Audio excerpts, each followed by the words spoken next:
Da gusto que esta tarde esté aquí en el estudio André Maxnú, que él es director general de Mercer en México. Presentaron hoy un estudio sobre la calidad de vida internacional en donde van evaluando distintas ciudades para los expatriados, pero que nos da una muy buena idea de qué tan competitiva es el nivel de vida una ciudad a nivel mundial, y hay datos muy interesantes. Gracias por estar aquí, André. Gracias, Rodrigo.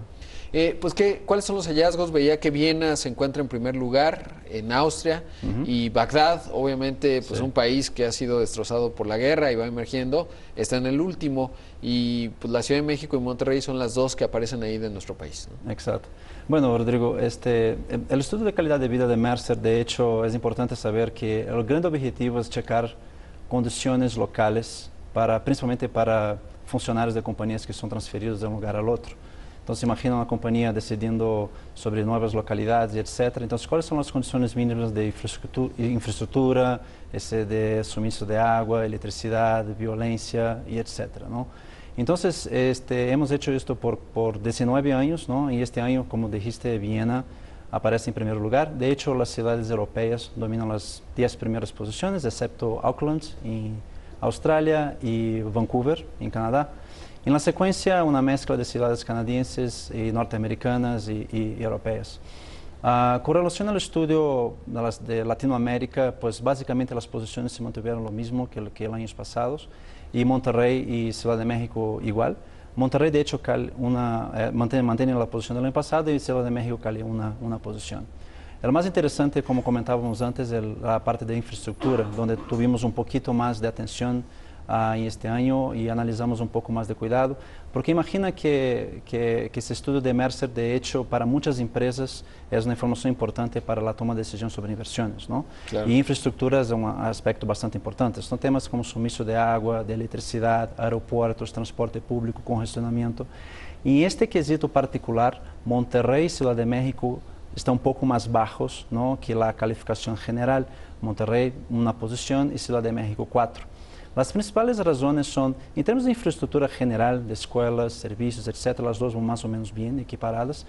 Pero en el caso de la Ciudad de México, bueno, ya sabes, quien vive aquí, la cuestión de congestionamiento es un tema bastante importante, ¿no? Y en el caso de Monterrey, principalmente el tema de aeropuerto, porque fíjate que muchos expatriados que viven ahí necesitan hacer vuelos con escalas para ir a otros países. Claro. Entonces, comparado ahí con Nueva York, que es la base 100, pues ahí pierden un poco más, ¿no?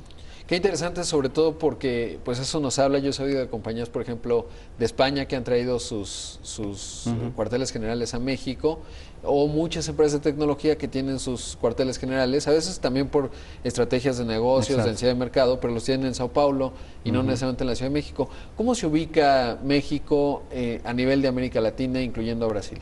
Sí, entonces, con relación a Brasil, es curioso que están más o menos en el mismo nivel. Si comparamos, por ejemplo, Monterrey está como 4 o 5 posiciones adelante de Río de Janeiro, ¿no? En la posición 110, de Río de Janeiro posición 114, 115, y Ciudad de México la posición 129, muy parecida con São Paulo, que está más o menos los mismos. Entonces, esas dos ciudades se equiparan, ¿no? Ciudad de México y São Paulo son muy parecidas en términos de... El tráfico también. El tráfico, quizás no son las buenas noticias las dos. Y ahí en términos de logística también, de transporte, aeropuertos, las dos ciudades, Ciudad de México y São Paulo, son bastante parecidas.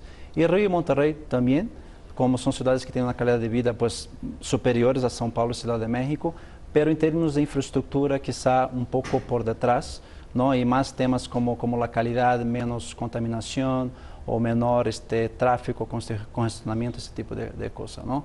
Entonces, digamos que la Ciudad de México está en la posición mediana de la tabla de Latinoamérica. El estudio de Mercer enseña que Santiago, Montevideo, Buenos Aires son las ciudades mejor ranqueadas, por así decir, en este estudio.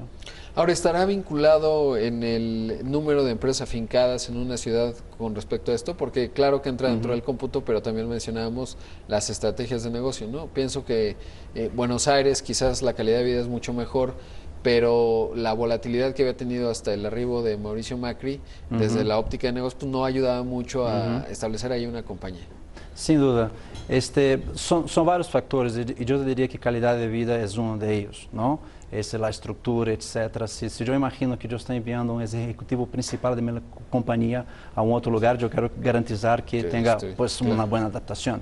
Otro aspecto pues, es la decisión de negocio, que seguramente ahí en este caso Ciudad de México y São Paulo son los principales centros de la región, lo que interfiere también en términos de calidad de vida. Pero mucho se comenta de ese estudio, por ejemplo, con relación a políticas públicas. Yo diría que el estudio no tiene nada que ver con políticas públicas. Entonces, el estudio Mercer, de hecho, de nuevo, califica centros en términos de estructura para que yo pueda tener mis operaciones o enviar mis principales ejecutivos. Pero, sin embargo, yo lo tomaría como una área de oportunidad, claro, ¿no? Entonces, si México quiere ser un poco más competitivo, si Monterrey ha crecido, de hecho, ha mejorado su condición en los últimos años, principalmente con temas de seguridad, pues entonces en esta condición, ¿cómo puedo hacer como políticas públicas que me ayude a atraer mayor inversiones? Y bueno, hablabas hace poco de las políticas estadounidenses, etcétera. Yo creo que pueden ser factores que de hecho pueden diferenciar México hacia adelante con relación a mejores condiciones, mayor por decir, atracción para atraer inversión de capital extranjero o incluso, como dijiste, ¿no? de empresas que pueden pensar en la región como sus headquarters para operaciones importantes globales. Sí, algo interesante, por ejemplo, que tiene que ver algo con la política pública es la conectividad, ¿no? En el caso de Monterrey, Exacto. cuando uno platica con los regios, pues resulta que sí que les pesa que cuando tienen que salir al mundo o pasan por la Ciudad de México o tienen que volar a Estados Unidos y luego de Estados Unidos a algún otro lugar, y ya va siendo una ciudad que en cuanto a la densidad, pues probablemente en las estrategias de las compañías aéreas pudieran encontrar oportunidades o generar incentivos de parte de las autoridades para que vaya habiendo más conectividad, ¿no? Porque finalmente es un factor importante. Exactamente. Incluso ves que bueno, algunas empresas grandes volvieron a tener operaciones fuertes en Monterrey o asiáticas pues ahí se estableciendo y seguro que si el gobierno pues busca atraer más, seguramente ese tema de aeropuerto, pero no solamente aeropuerto, transporte público, por ejemplo. Claro. No. Ahora, desde la dirección de Mercer aquí en México, ¿cómo se ve el país en lo que a tu responsabilidad toca?